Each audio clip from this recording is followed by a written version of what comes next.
Welcome back to another episode of Rock Boys Football. We have some breaking news as David Hicks commits to the Texas A&M Aggies. Seemed like a two-team race between the Aggies and the Oklahoma Sooners. He stays in Texas. This dude is a big get for Jimbo Fisher and the Aggies. Top 10 player nationally, the best defensive lineman in the country. And you're starting to see a trend with the Aggies. They are building that defensive line to really be a juggernaut. Like what they've done with the classes in 2022 and 2023 is kind of the Georgia recipe, just getting absolute dogs up front. And again, when you go and try to evaluate a defense, it starts with the defensive line. You see what Georgia did last year with a dominant defense line. You're very stingy in the run game. But even if you have a weak secondary that Georgia really was worried about last year, that vicious pass rush is going to do a lot to protect a secondary. Not saying the Aggies have a weak secondary, but having a good defensive line allows the defense to do so many things. And David Hicks is certainly going to help that. Before we get into it, though, I just wanted to say thank you guys for all the support. I get we're at a weird location, evacuated from Hurricane Ian. College football doesn't stop. The recruiting trail doesn't stop. I had to get on and talk a little David Hicks because he is a very fun watch. What I want to go to right now before we talk a little bit about the players, there's been a lot of media attention on like the Aggies and the recruiting trail. They obviously had a dominant 2022 class. 2023 is off to a slow start, but when you really look at it, the class is really good. They only have 12 commits in their top 20 class. They used a lot of scholarships on that 2022 class, but you look at who's committed. David Hicks, Anthony Hill, Bravion Rogers, Chase. They have multiple top 100 players. And what is that now? 1, 2, 3, 4, 5, 6 top 100 recruits committed to the Aggies. It's going to be a good class. It's going to be a top 5 class if you think they fill out 4, 5, 6 more commits as it rolls out.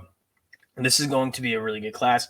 What I now want to talk about is a little bit of what David Hicks is. So we're going to pull up his huddle. I watched it. Highly encourage you guys to take a look at this because he is a very fun watch. Before we get into it, I just want to talk about what he is as a player. 6'4", 270 pounds. He's a he's a guy that can step on a college football field and I wouldn't blink twice. That's the type of athlete he is. You're going to see him line up kind of at that 5 tech, but you're also going to see him in that 3 tech, and that's the type of player he is. Very versatile. Play a lot of different spots on this line. He's good against the run, but his get off for someone who's 6'4", 270 pounds, I'm excited to see what they do with his body. Could either leave him kind of at 270 and keep him on the outside, or you could put a lot of weight on him and make him one of those swing edges, kind of like the Marvin Leal was last year for Texas A&M. Guy that can play inside, especially on those pass rush downs, but also can kick outside. I think David Hicks can do a lot of that. Let's fire this one up. First thing you see is just the raw power. He's going to go right through this tackle. He's the strongest, most powerful dude on the field, and he's a great athlete when he's chasing quarterbacks down. He's got that nasty in him that you have to like too. Relentless, and this is just like I'm just the best athlete on the field. Next play, you're going to see him line up at that 3 tech spot, and you're going to see him go to work. Great hands. What's intriguing about him is he's not really that raw. He's very athletic, but he also has a really good pass rush. Like you see those hands, they try to double team him too, and that's rare to see a 17-year-old kid be that refined in the pass rush. And there you go again. When he's kicking inside and pass rushing against guards, like those guards aren't going to have the athleticism to deal with them. You're going to see it again here. These guys just don't stand a shot. They're just not athletic enough to deal with them. He's got a really good motor, which you like too.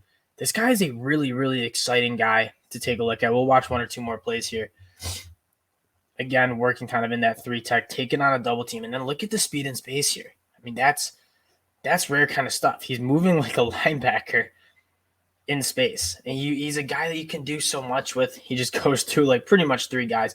Here you see the motor again, which we go back and like talk about Aiden Hutchinson. That's the type of stuff you saw. Like, if you want to be an elite pass rusher, you have to have that motor. And again, those 17-year-olds don't always have it. He has it, and that has to be extremely exciting, no doubt. Jimbo Fisher and the staff. So, you first notice 6'4", 270. He moves like a freak. But he plays really, really hard. And I really like that about him. This is a great get for Texas A&M. And yes, I get it. You've had a tough start to the 2022 year. The offense doesn't look great, but at the end of the day, what's college football matter about the most? It matters about the talent that you have. And Jimbo Fisher is doing a really, really good job embracing NIL and getting some of the most talented kids to come to Texas A&M. I mean, you have Connor Wigman standing in the wings too. This team's going to be really good. Yeah, maybe it looks a little choppy right now. Do think they need to make some changes on the offense. It doesn't matter though, because at the end of the day, it's the Jimmies versus the Joes, and Texas A&M is getting the Jimmies and the Joes to win an SEC title. It's coming. It might not be this year, but you know Texas A&M is knocking right on that door. That's why we talk about them so much. There's not many teams in the country that have the firepower from an athleticism standpoint to bang with teams like Alabama and Georgia.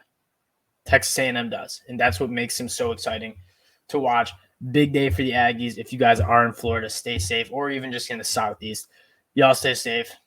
Appreciate you guys checking us out again. If you do like the content, consider subscribing to the channel. We do appreciate y'all, and we'll talk to y'all later. Peace.